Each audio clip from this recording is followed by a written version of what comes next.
quem é o principal representante desses organismos, chamados de procariontes, porque quem possui célula procariota são chamados de organismos procariontes. Quem é o principal organismo classificado como organismo procarionte?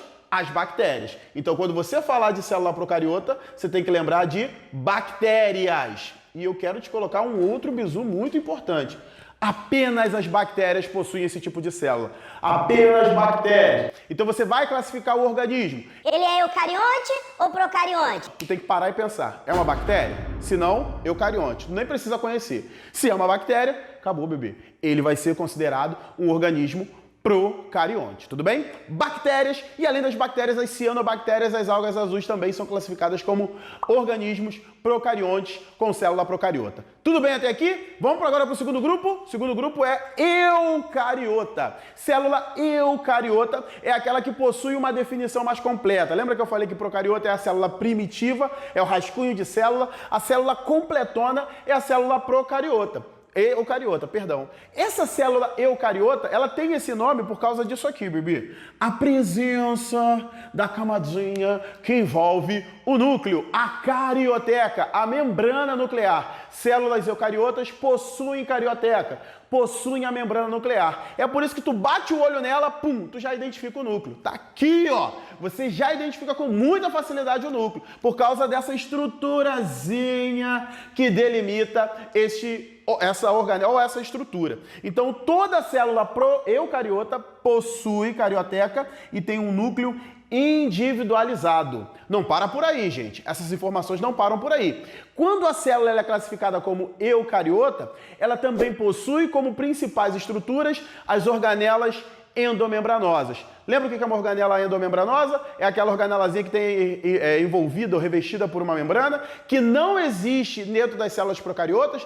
Nas células eucariotas elas existem. Então você vai ver uma diversidade de organelas dentro dessas estruturas. E você precisa lembrar que essas organelas são envoltas por membranas. Por isso que elas estão presentes na célula eucariota. Sempre importante lembrar, células eucariotas também possuem ribossomos.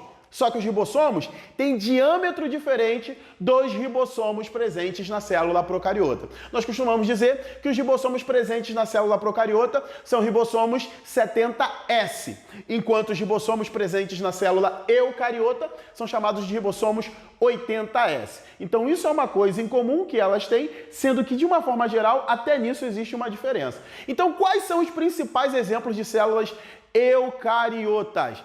A célula animal e a célula vegetal. Quando se fala em célula animal, você não percebe uma estrutura muito importante, a parede celular. Olhando para a célula vegetal, você visualiza com muita clareza a parede celular, sendo que a parede celular da célula vegetal, ela é feita de uma estruturazinha chamada de celulose. Então, falou de parede celular da célula vegetal, você vai chamar de celulose, a substância constituinte, que é um tipo de polissacarídeo, um carboidrato, sempre importante frisar. Outra característica também que difere a célula vegetal da célula animal, mesmo as duas sendo células eucariontes, é a presença do cloroplasto.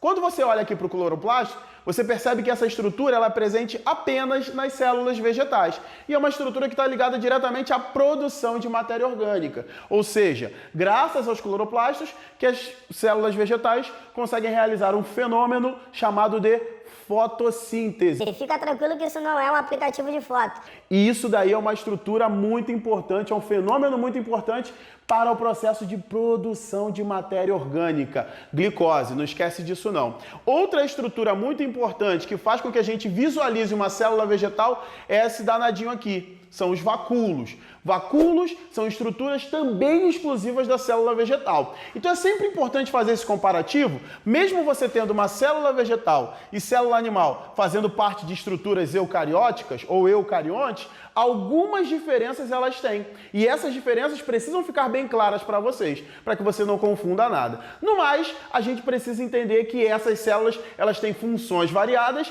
e cada uma dessas funções nós aplicaremos nas próximas aulas. Espero que você tenha gostado, espero que você mate bastante os exercícios e nunca esqueça, galera, ouse transformar o mundo através da educação. Valeu, galera!